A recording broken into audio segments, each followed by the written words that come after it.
Hello, welcome, Marlin here. Today we'll be making these adorable toadstool cookies, and I thought since Christmas is around the corner, I'd decorate them for the holidays. Now on to the step-by-step tutorial. So for today's cookie project, we're doing a Franken cookie. That's when you use two cutters to create the design. Here we can see it's a toadstool, and this is a Easter egg. And so I just melded those together, and now I've got my template, which you'll find on Patreon.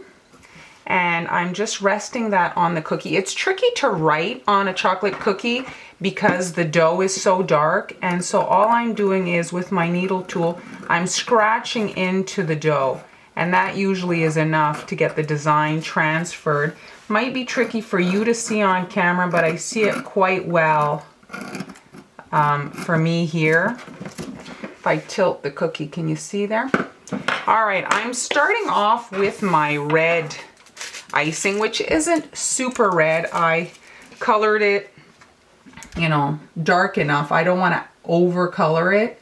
And now I'm just adding the roof area to the toadstool here.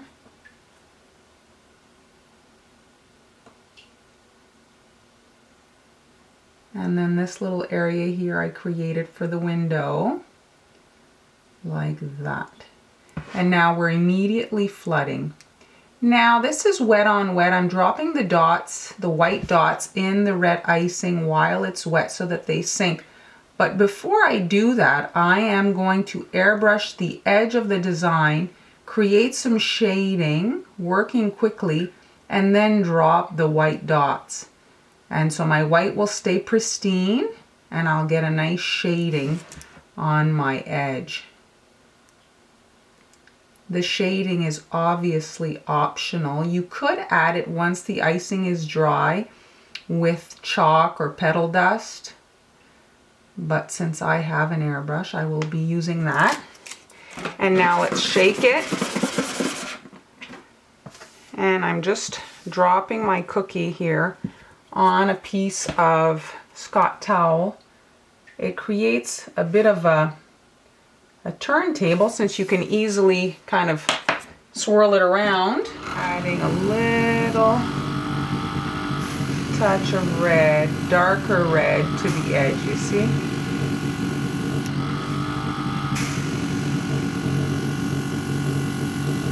Just like that.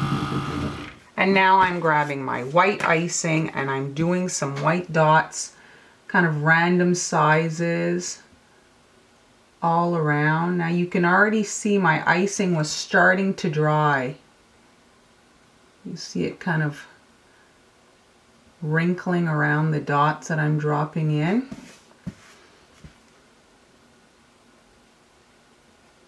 Add as many or as few as you want. I think that's it. And now a shake to get the dots to sink into that red icing. The white icing is slightly thicker. I didn't do that on purpose. I was just working on another project, and so it's a little trickier for it to sink, but you can see it there. You have the nice shading, and the white dots are pristine white, and we're going to let this dry a little bit. And now I'm just adding a bit of my teal icing up here where the window is going to be. And I'm just brushing that onto the surface of the cookie. I want to create some background for the window. And we need to let this dry before proceeding with the next step. Now that the blue has had a bit of time to dry, I can put my template back on there and just with my needle tool trace out the window outline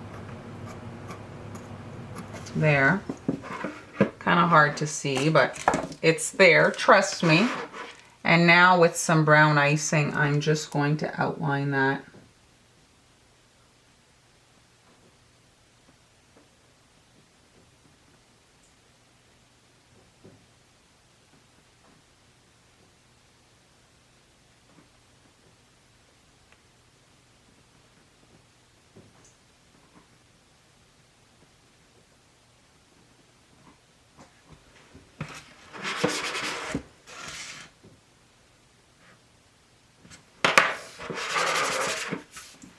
And we're going to let that dry before filling in the rest of the mushroom. Now, filling in the bottom of the cookie with some ivory icing.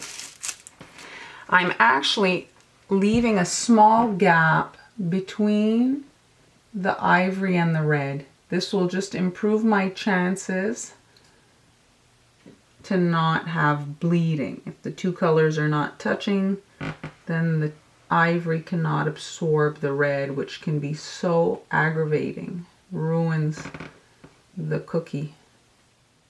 Well, maybe it doesn't ruin it, but it certainly takes away from the nice polished look.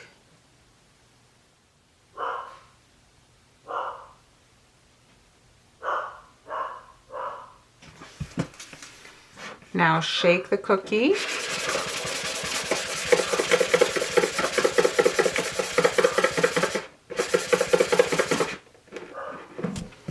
Moving right along with our design here, I have the bottom of the mushroom. I'm adding some shading to that. Now, I'm just taking my little door and I'm placing the little door on top of the cookie here. And you can either use your needle tool or your finger, whatever, just to hold it in position so that it doesn't fly away. And we're just lightly dusting the edge of the door, creating some shading as well as a guideline. There. And we have our little door, and now we're just going to do the outer perimeter.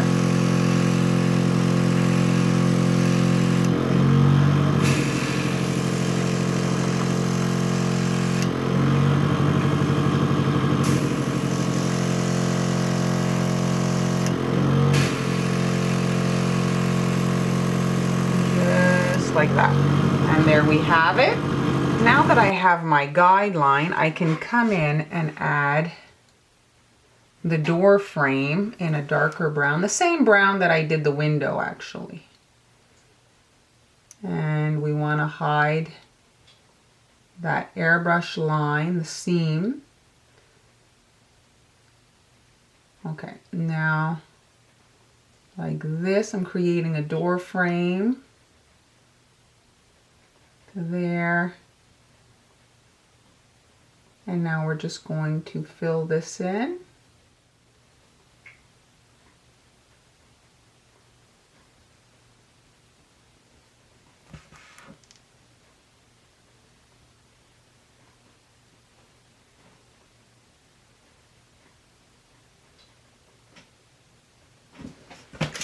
Let's just shake that out.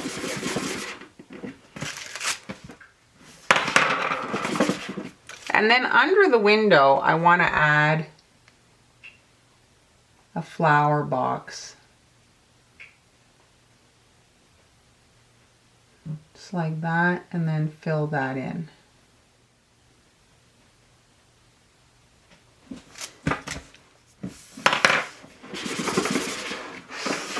Now for the door. You see the little doorknob? I'm using little gold dragées. And I'm going to drop those in the wet icing. If you add those after the icing is dry, they kind of sit on top and they can actually be flicked off. So you're better to have them really in the icing. And here I'm working in the same color that I did the window. It does, however, look slightly different because of the airbrushing, and also you can kind of see the chocolate cookie through it. And so it's not as bright and as pristine as the door, which is kind of what I'm going for. I didn't want them to look exactly the same. Just connecting the door to the edge. Okay. Grabbing one of these little gold balls and dropping that in the icing, and we get a little doorknob. Depending what you're making these for, they could be done, but I'm going to make them a little bit more festive since they're for Christmas. I'm adding some little topiaries on either side of the door. This will be the pot, just doing round circles here, and now I'm sprinkling that in some sanding sugar. There, and I'm just going to let that dry a little bit, then I'll be able to brush off the excess. Here you can see I'm adding trees on either side of the door. I've got my icing kind of whipped up so that the peaks stay in there. I want the shape of my piping tip to hold, and here I'm just doing a circular motion and then pulling up.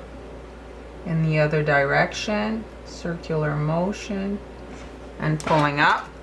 And now I'm just sprinkling that with some cute little holiday nonpareil, just to make them a little bit more festive. And I'm using my ivory icing at the top of the tree there, and I'm just going to secure a little star on top of each of them. Ivory icing because if it kind of oozes out, it won't show so much. Now the little flower box. I got these little sprinkles here, holly with little berries. I'm going to be adding those to the flower box. And I've got my white icing, and I'm just adding some drippy kind of like icing to the flower box, like it just snowed and it's accumulated in there, like that. And then I'm just going to press in some berries and a few leaves there, and try to get them in like all kinds of directions, and make sure you secure them in the icing well, like make sure you dunk them well in there. And now I'm just going to pour some sanding sugar in the wet icing to give like more of a snow look, like that. It's a little bit stuck, but we're going to use the airbrush to get it off. I'm taking the white icing once again and now creating again the same kind of like accumulation on the roof. If you're not from an area that gets snow, it kind of like clumps up and hangs off the roof. You can maybe Google some images if you want to get a visual like that.